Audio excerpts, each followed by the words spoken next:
Boa noite, queridos. Paz do Senhor.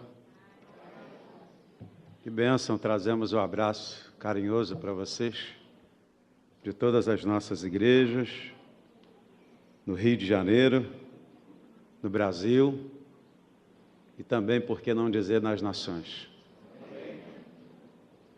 Em Macapá nós temos 3 igrejas, com possibilidade de abrir a 4ª igreja. E o povo de lá está muito animado. Temos uma igreja no Oiapoque, bem na fronteira com as Guianas.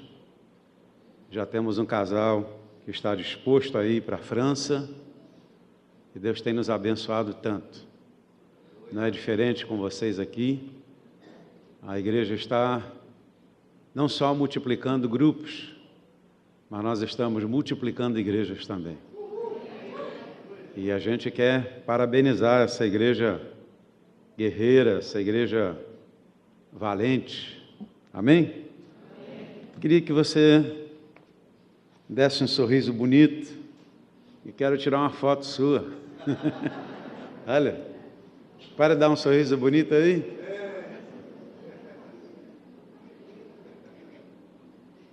Diga, sorria, Jesus te ama.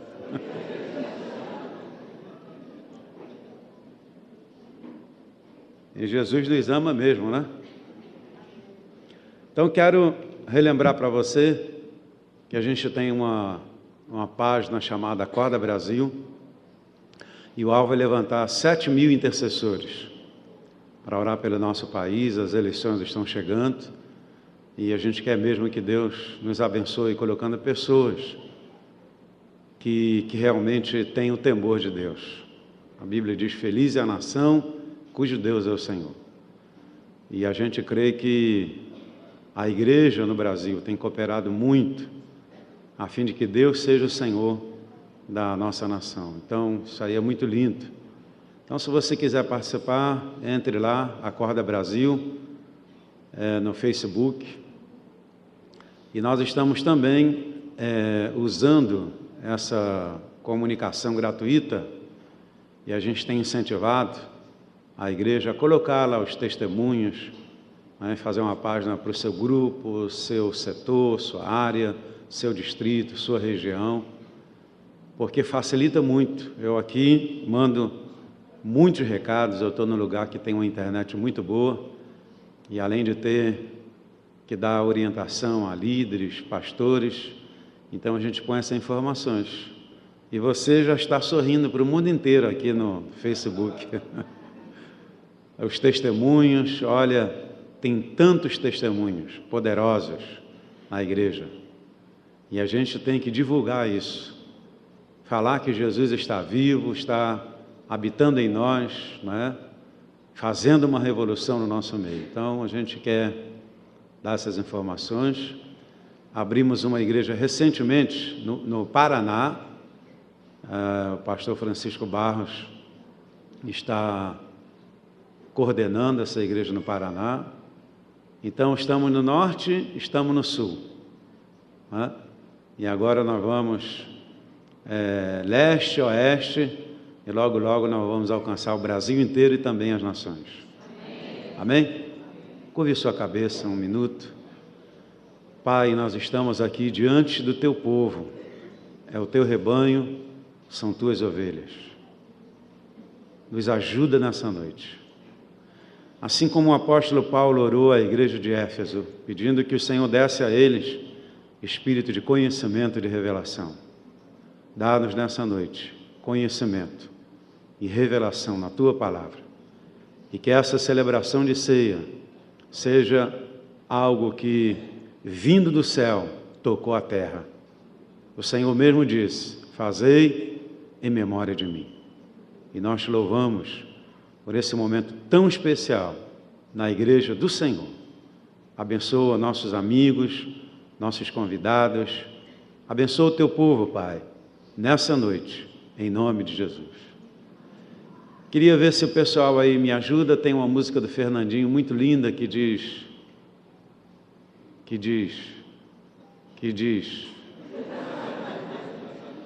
Alvo mais que a neve, alvo mais que a neve, sim, nesse sangue lavados. Tem aí essa música? Tem? Então tá. Abra sua Bíblia. Abra sua Bíblia onde? 1 Samuel, capítulo 18, versículo 1 a 4. 1 Samuel, capítulo 18, versículo 1 a 4. Abriu? Quem achou, diga yes!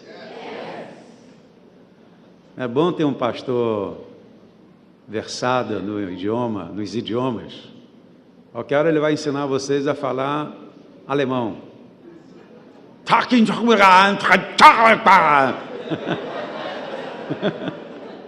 Isso parece mais mandarim, né?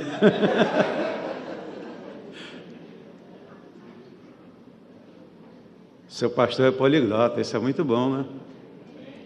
Achou?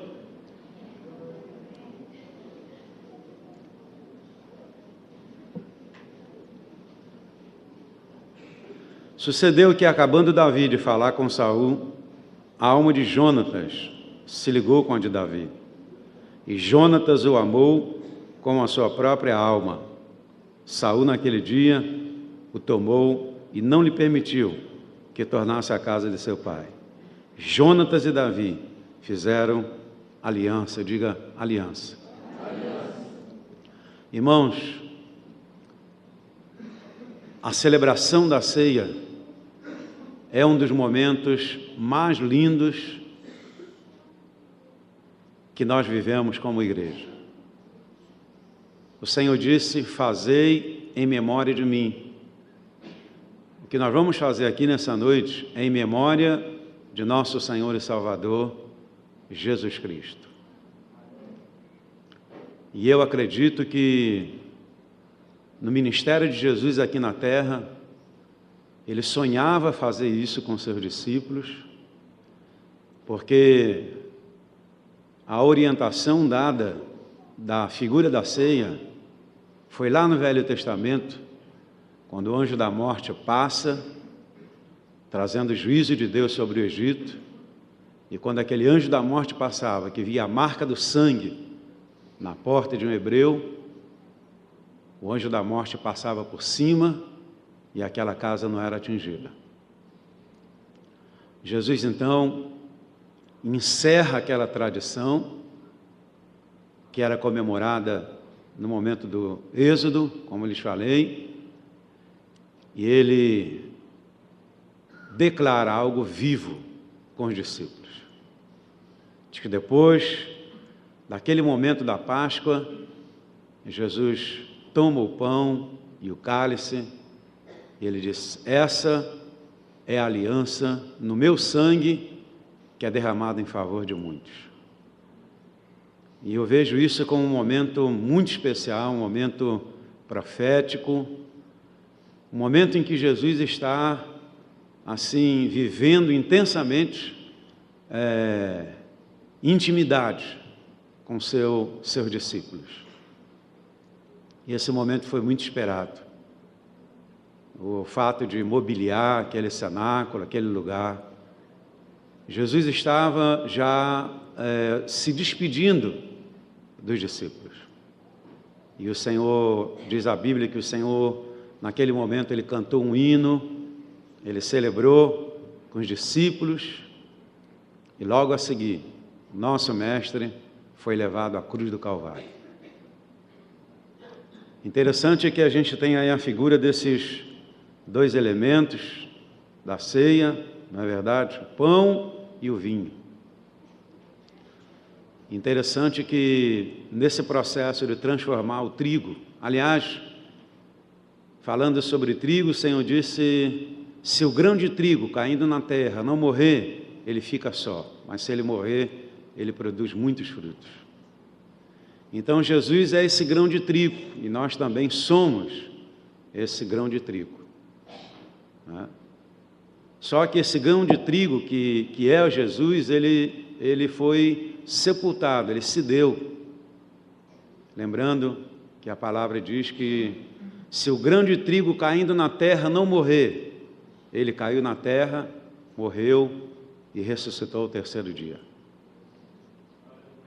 E nesse processo de transformar o trigo nessa matéria-prima para fazer o pão, existe algo muito interessante. E isso nos chama a atenção quando a gente lê as Sagradas Escrituras, porque alguém disse: Senhor, como é que o joio nasceu no meio do trigo? E alguém queria tomar providência de logo remover o joio. E o Senhor disse: não, deixa crescer os dois juntos. Depois a gente faz a separação. Interessante, irmãos, que o trigo e o joio são muito parecidos. Só que quando chega o momento da colheita, o trigo, ele se curva. Figura de quebrantamento. E aí você pode tirar o joio sem problema de tirar o trigo também. Por quê? Isso fala de quebrantamento, de humildade, de submissão a Deus. Isso é muito lindo. Depois que é removido o trigo, tem esse processo de tirar a palha do trigo, né? A palha. O verdadeiro conteúdo tem uma embalagem que o próprio Deus colocou. Isso também é uma figura de vida e de transparência. Primeiro tira a casca do trigo, malha o trigo, tira a casca dele. E depois esse grão de trigo, ele é passado por um processo de uma moenda, que torna o pó, que é a matéria-prima para fazer o pão. Então essa matéria-prima só está pronta para o pão quando ela é triturada e ela é moída. Diz a Bíblia que Jesus foi moído por causa das nossas iniquidades. O castigo que nos traz a paz estava sobre ele, pelas suas pisaduras nós fomos sarados. A Bíblia diz que Jesus aprendeu a obediência naquilo que ele padeceu. Com certeza, todo líder passa por sofrimento, por angústia, por aflição, por traição. E alguns se desesperam, mas outros entendem que isso é um processo que Deus permite na nossa vida para a gente crescer. Então, as lutas, as guerras, as batalhas que a gente atravessa,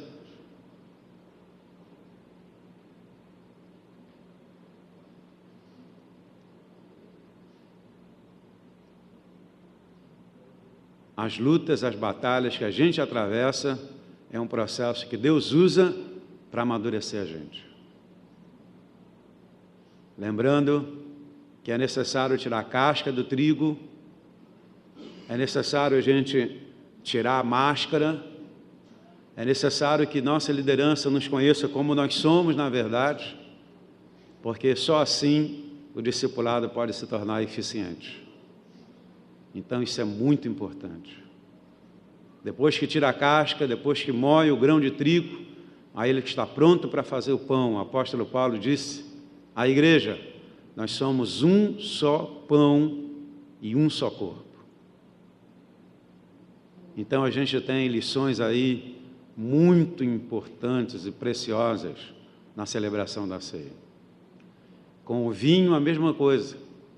Pega a uva, um cacho de uva, são tamanhos diferentes, mas quando aquela uva passa pelo processo de triturar, né? Dali sai o vinho. Então não se sabe mais qual é a uva maior, qual é a uva menor, é um todo, né? Mas lembrando que a uva também é esmagada na época pelos pés de alguns profissionais, que ficavam marchando em cima daquelas uvas, e o vinho, o suco da uva, que transformava em vinho, era resultado daquele processo. Mais uma vez, a Bíblia nos ensina que Jesus doou, derramou a sua vida, ele foi moído, mais uma vez, né? E quando ele diz aliança, eu entendo que a gente precisa crescer nessa questão de aliança. Aliança tem a ver com casamento.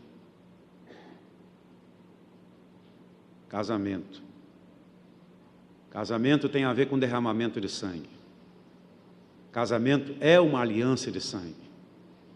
Se aquela jovem é virgem, na primeira noite de núpcias, tem derramamento de sangue. Jesus derramou o seu sangue por nós. Ele sonhou com uma aliança para vivermos eternamente com Ele. A Bíblia começa com casamento e termina com casamento. Uma família firme gera uma igreja firme. Uma família edificada gera uma igreja edificada. A ceia é celebrada para a igreja de Cristo. A ceia não é da comunidade evangélica, a ceia é do Senhor. Se você é membro de uma igreja, está nos visitando, você está em plena comunhão com a sua igreja, você pode participar também. Porque a ceia é do Senhor. É um sacramento, é um mandamento, é uma ordem. Celebrai em memória de mim. A ceia é para todo aquele que nasceu de novo, que recebeu Jesus como Senhor e Salvador, que vive uma vida íntegra, reta, santa. Não dá para celebrar a ceia se a gente tem algum problema no coração, com algum irmão, algum problema de pecado. O apóstolo Paulo chega a dizer, é por isso que muitos morrem, é por isso que há enfermos em vosso meio. Por quê? Porque a igreja de Corinto não sabia discernir essa questão da celebração da ceia. Não dá para a gente celebrar a ceia em pecado, peça perdão a Deus. Se você tem algum problema com seu irmão, peça perdão a ele, porque a ceia não é algo tradicional. Há muita gente que não vem o mês inteiro na igreja, mas no dia da ceia, essa pessoa está ali. São pessoas religiosas. Elas acham que tem alguma coisa mágica na celebração da ceia. Isso não é verdade. A celebração da ceia é um momento que Jesus passa sua tropa em revista. Nós somos o jardim de Deus. Lembra do livro de Cantares? O noivo vem pelo jardim. E o jardim, quando está na primavera, que tem flores, que tem perfume, atrai a presença do noivo. O que significa isso? Quando uma igreja é madura, quando a igreja está dando frutos, como vocês aqui, né? Porque quando as flores aparecem, é uma nova transformação da natureza. São sementes, é a distribuição do pólen através de alguns pássaros, abelhas, enfim. Não entendo muito sobre isso, meu entendimento é de leigo, mas é um processo de renovação na terra, a primavera. Nossa igreja, para a glória de Deus, está na primavera. Nós estamos atraindo a presença de Jesus. E Ele sente esse perfume da noiva. Nós somos a noiva do Cordeiro. Quando uma igreja começa a multiplicar, Jesus sente esse perfume e Ele vem para nos abençoar e nos ministrar. Na celebração da ceia, pode haver conversão. Na celebração da ceia, pode haver cura, pode haver milagres. Por quê? Porque Jesus está muito presente. Jesus disse que o sonho dele é, na eternidade, Ele mesmo celebrar a ceia conosco. Imagina que você vai para a eternidade e naquele grande dia, na mesa de Abraão, milhares e milhares, e Jesus vai nos dar o pão e o cálice do vinho. Seu sonho fazer isso com vocês na minha volta. Isso é maravilhoso. Isso é lindo. Jesus nos servindo na celebração da ceia na eternidade. Então eu quero, com essa introdução, preparar o seu coração, que essa noite seja uma noite inesquecível para as nossas vidas. Seja uma noite de milagres, seja uma noite de cura, seja uma noite de redenção, de salvação. Amém? Muito bem. Voltando aqui ao nosso texto. Esse texto entre Jonatas e Davi traz à nossa memória a questão de aliança. Eu tenho aqui uma aliança no meu dedo. Não tem muito tempo eu fiz uma renovação de aliança com a minha esposa. Eu disse para ela, lá na igreja de Anchieta, Nós fomos a uma reunião de casais e eu comecei a contar a história nossa e eu perguntei à minha esposa: você quer casar comigo de novo? E ela falou sim. Então eu peguei essa aliança que tem aqui escrito Maria Forever, para sempre. Na minha não tem brilhantes, mas na dela tem brilhantes, porque ela é o meu brilhante. E eu descobri que até depois que a morte nos separe, a gente pode ser fiel.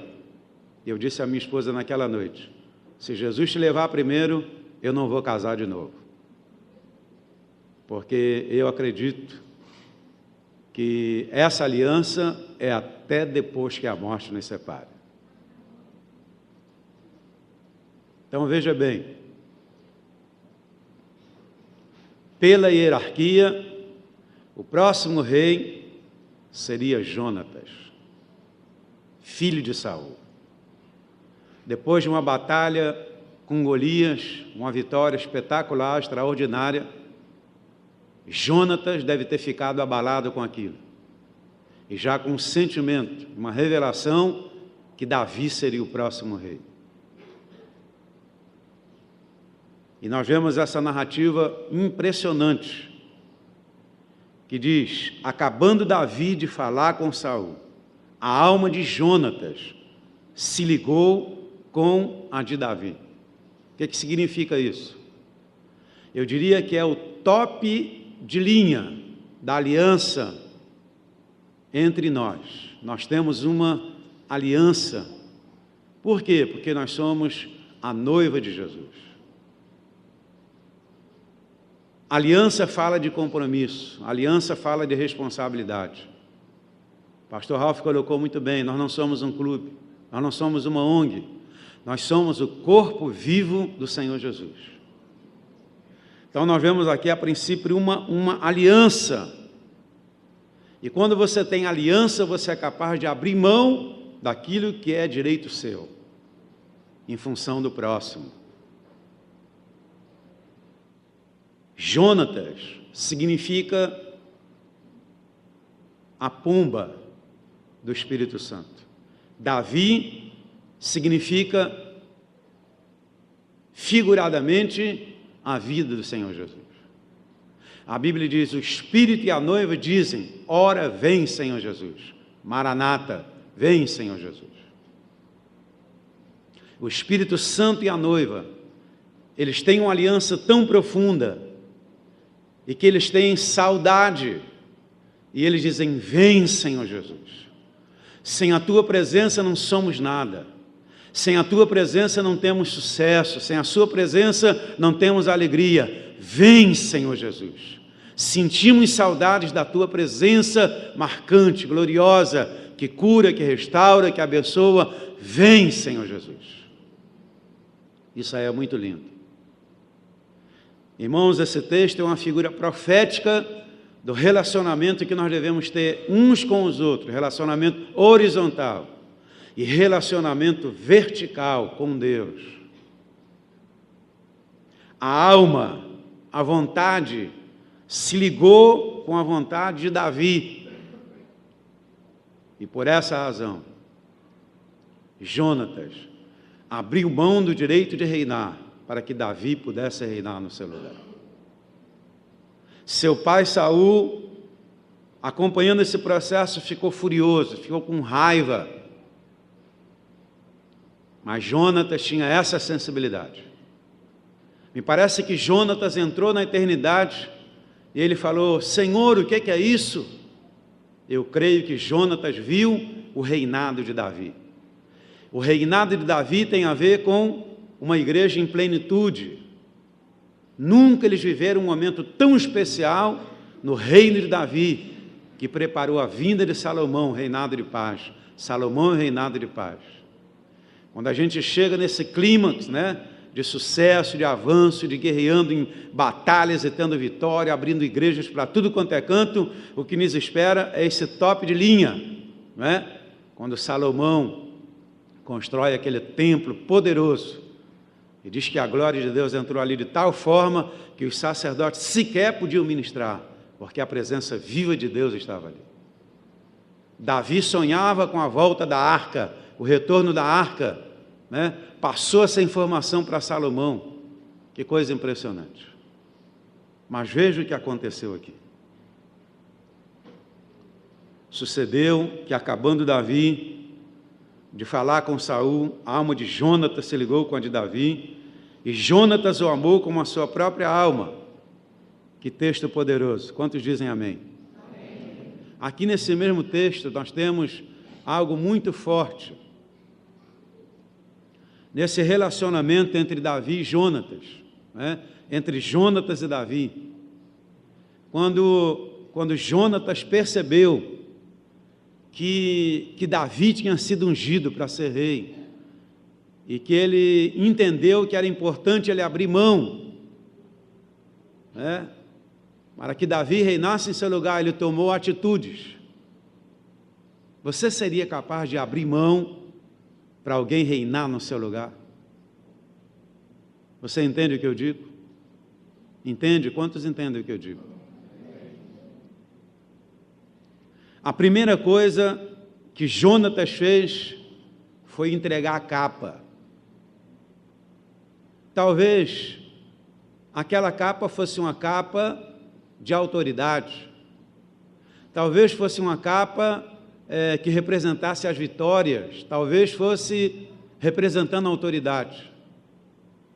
Mas eu creio que quando a gente tira a nossa capa, é para que a gente seja e tenha uma vida de transparência.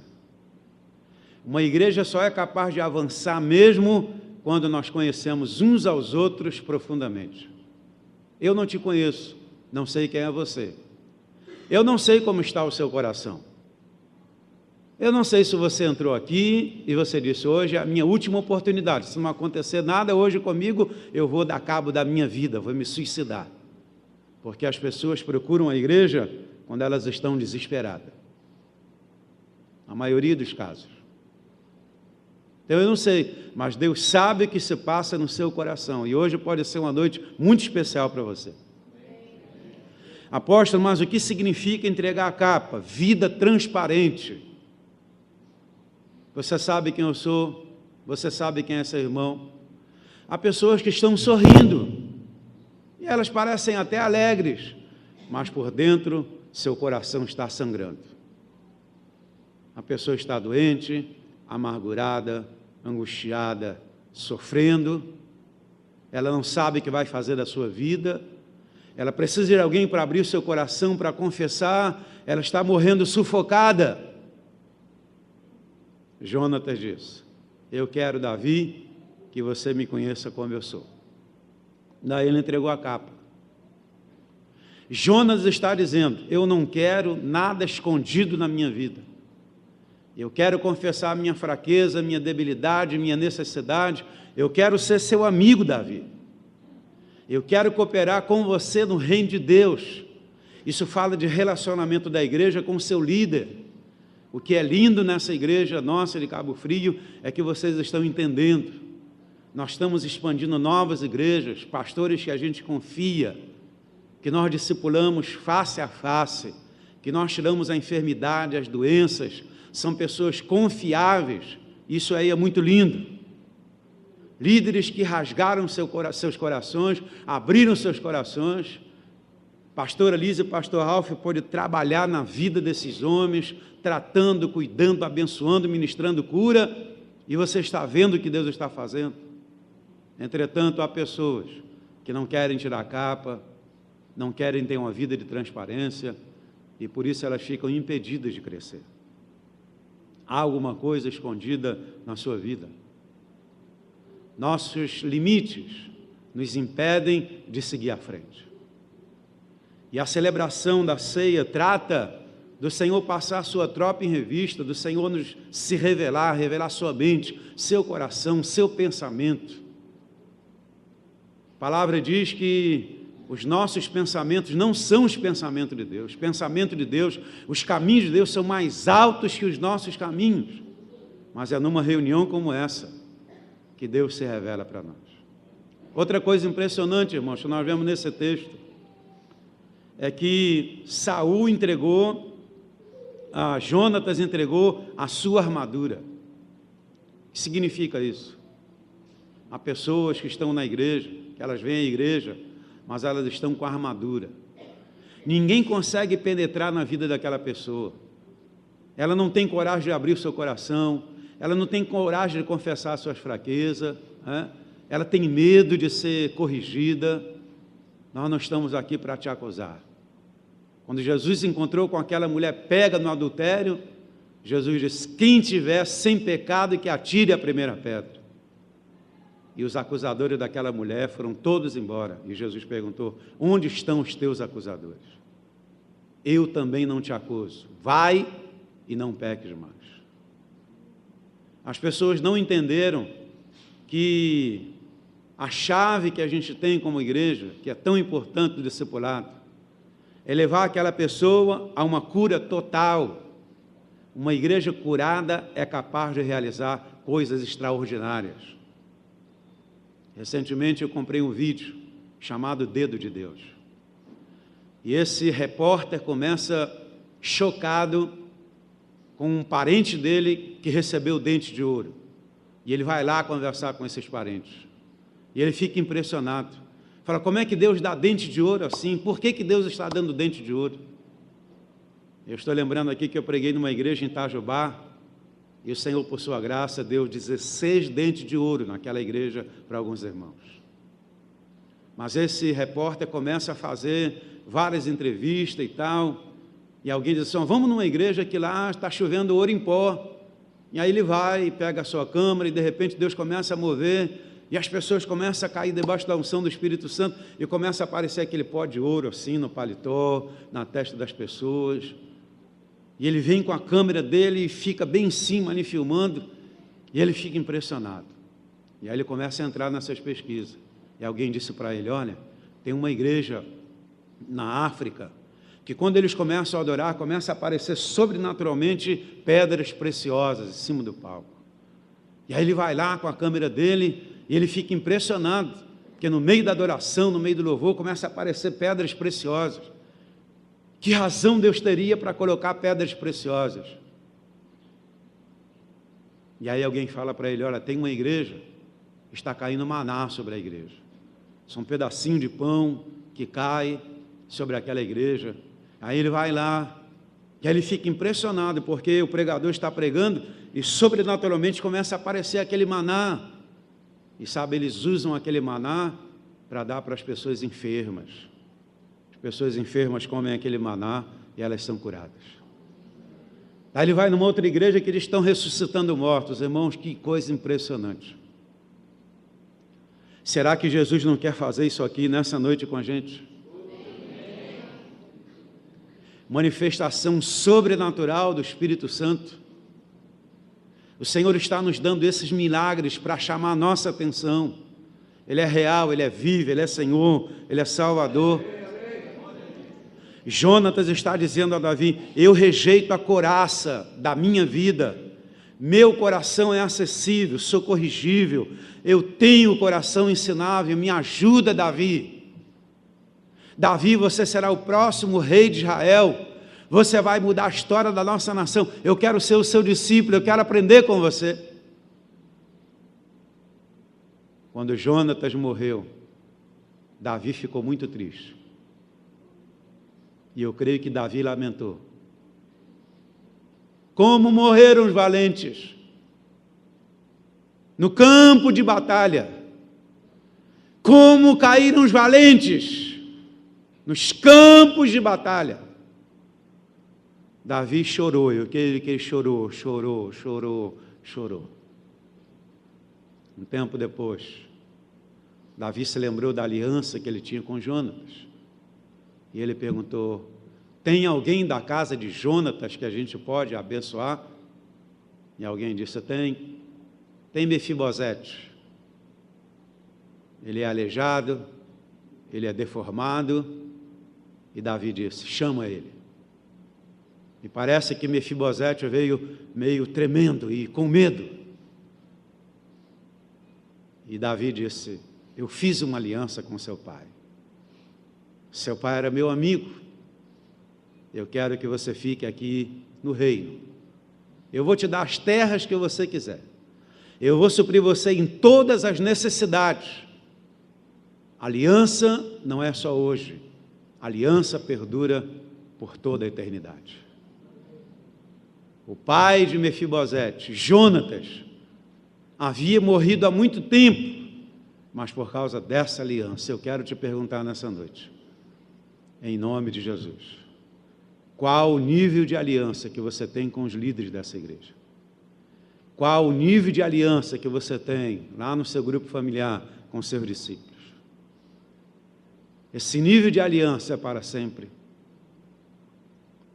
Esse nível de aliança revela compromisso, amizade, temor, segurança, certeza que nós estamos no lugar certo, fazendo a coisa certa, certeza que Deus nos chamou para um propósito bem claro. A questão de paixão por almas, a questão de se doar pelo reino de Deus, isso aí é muito importante. Outra coisa que aconteceu com Jonatas. Jonatas entregou sua espada. Talvez a espada que ele usou para vencer batalhas tremendas.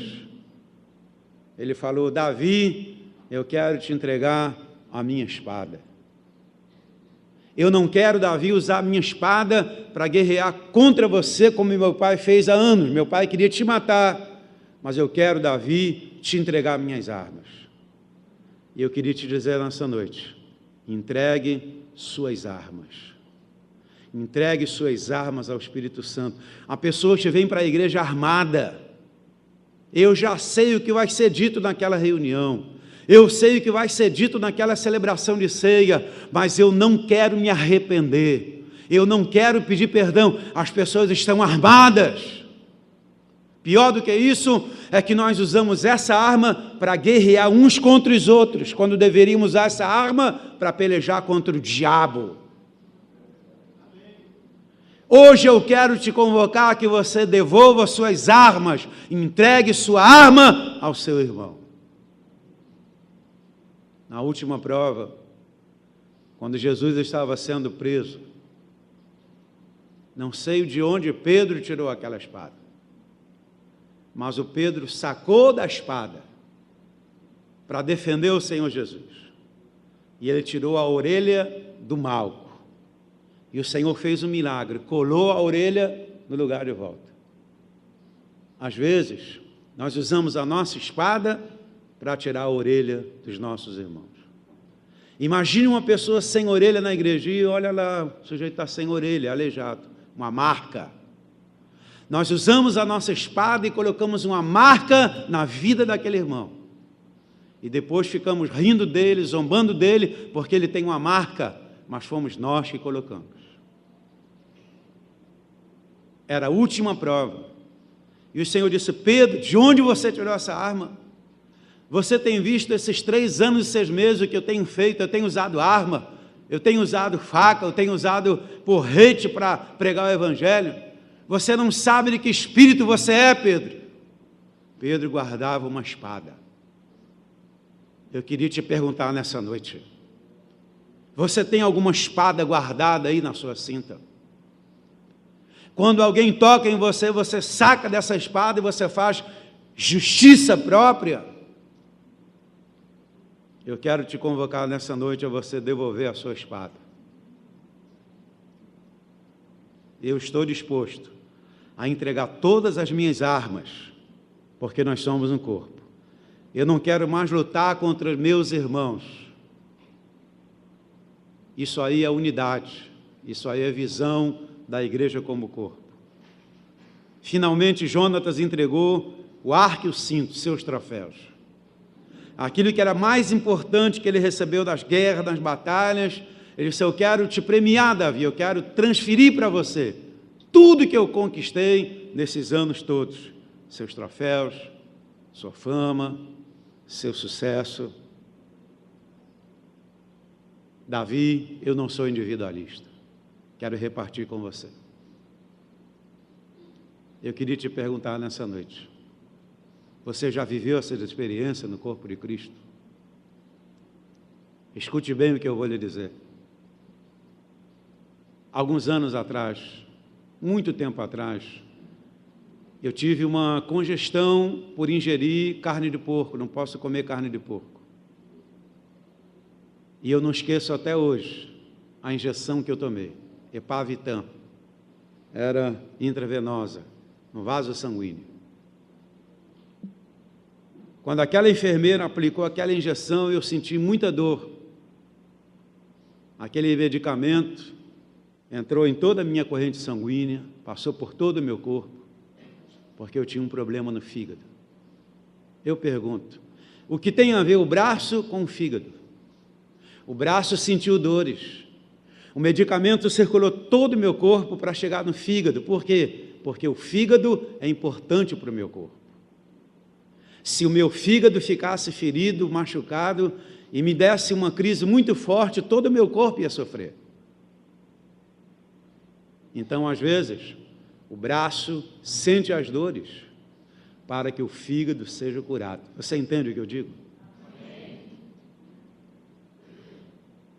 Ninguém tem maior amor do que esse, de alguém dar sua vida pelos seus amigos.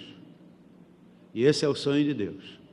E na celebração da ceia nós temos que reavivar essas verdades. O braço às vezes sofre para ajudar o fígado. Aquele medicamento foi do meu cérebro, passou por todo o meu corpo, foi lá na ponta do dedão, todo o corpo sentiu aquele medicamento. Mas o corpo gritava, o fígado tem que ser salvo, o fígado tem que ser curado, esse fígado tem que ficar bom. Eu tive um problema na vesícula, pedra na vesícula. O médico disse, olha, você já está tendo febre, está infeccionado, vai te dar um câncer. Falei, doutor, pode tirar essa vesícula hoje? Apóstolo, por que o senhor está nos dizendo isso? Porque o apóstolo Paulo disse que a igreja é como um corpo. Lembra o que aconteceu com Acã? O Acã pecou e todo o povo correu de medo do inimigo. Se na igreja tem alguém canceroso, toda a igreja está cancerosa. Se na igreja tem alguém em pecado, toda a igreja está em pecado, porque nós somos um corpo. Como não? Eu lembro uma ocasião que o meu dedo ficou preso na porta de um carro, Maverick. Foi uma pancada violenta. Eu vinha de São Paulo para o Rio. Eu não consegui dormir, aquilo vinha latejando, o dedo já roxo. E aquela coisa incomodável, eu colocava a mão para cima, para baixo, para o lado, para a esquerda, para a direita, todo o meu corpo sofrendo, porque meu dedo quase foi esmagado na porta de um carro. Quando eu cheguei no médico, ele só deu uma furada assim na unha, saiu aquele sangue pisado, que alívio. De uma celebração da ceia, o Espírito Santo quer tirar todo o sangue pisado do corpo de Cristo. Aquilo que te incomoda, aquilo que não te deixa dormir, aquilo que te deixa sufocado, o Espírito Santo quer fazer essa limpeza em nós. Quanto dizem amém? Amém. Quanto dizem glória a Deus? Glória a Deus. Isso é lindo. Uma aliança que abençoa os sucessores. Jonatas, filho de Saul, tinha um filho aleijado dos pés, era da idade de 5 anos, quando Jezreel chegaram a notícia da morte de Saul e Jonatas. Então sua ama o tomou e fugiu. Sucedeu que, apressando-se ele a fugir, ele caiu e ficou manco. Seu nome era Mefibosete. Disse-lhe o rei, não há ainda alguém da casa de Saul para que eu use de bondade de Deus para com ele? Então Ziba respondeu ao rei, ainda há um filho de Jonatas, aleijado de ambos os pés. E Davi disse, eu quero ajudar esse moço, porque eu tive uma aliança com o pai dele. Um dia, um pastor nos ministrou uma palavra muito forte. E ele pegou o meu filho Léo e colocou nas costas dele. E ele perguntou àquele povo que estava ali, quando o pastor Ari partir para a eternidade, quem é que vai carregar o Léo nas costas?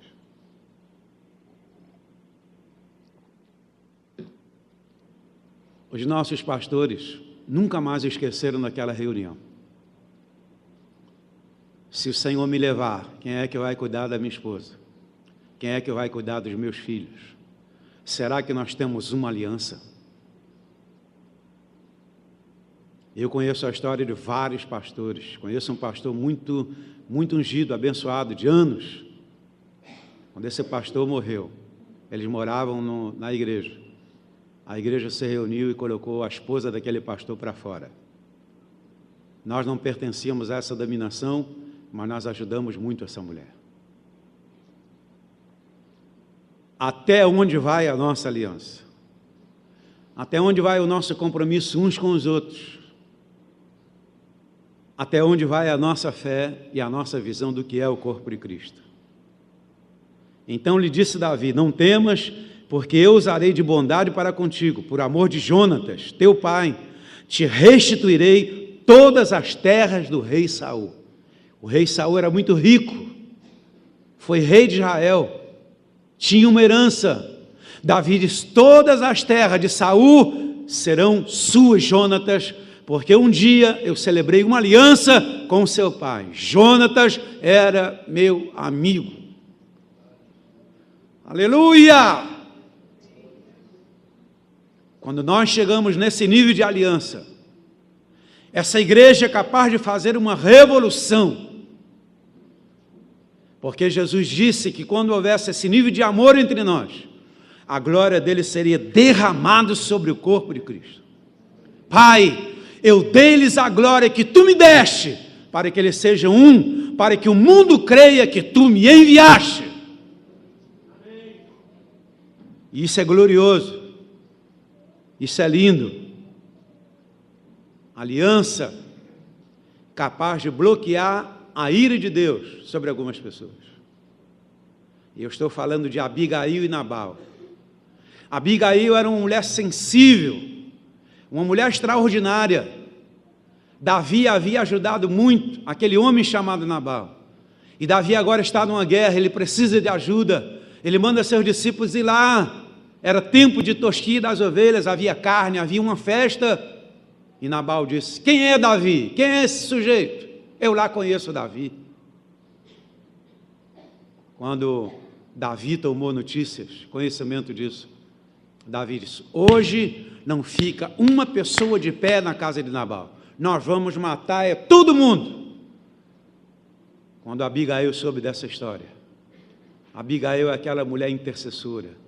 Abigail é aquela mulher que aproxima, que apazigua a ira no coração da pessoa.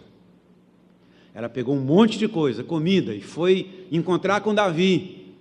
E disse: Davi, me perdoa, perdoa meu marido.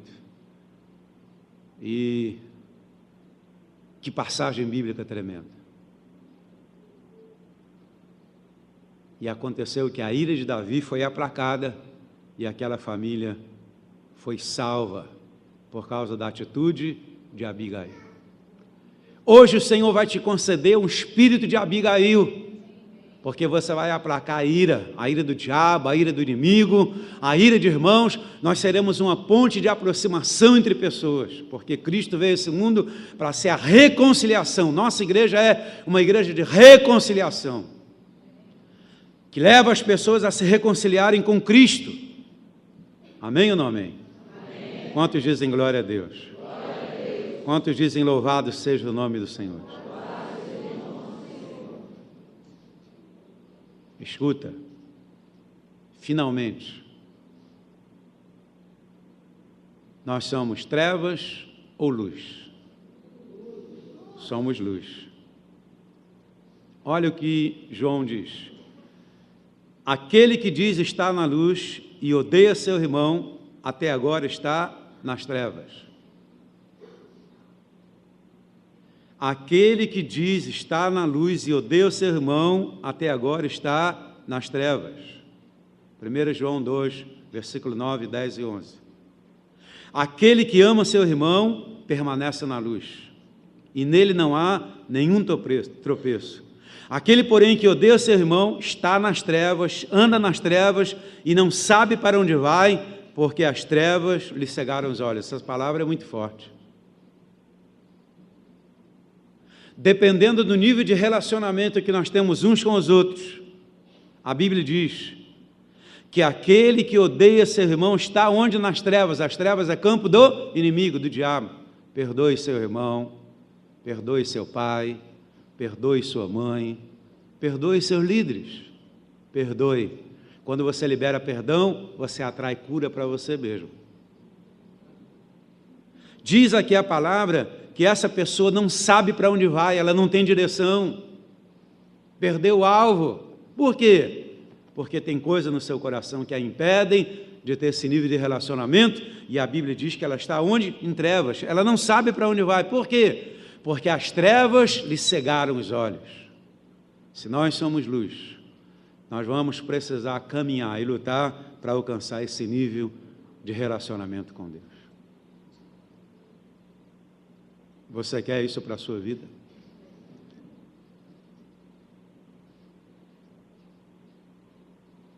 Jesus pega o cálice e ele diz: esse é o cálice da nova aliança que é derramado em favor de muitos. Estou doando a minha vida por você, disse o Senhor.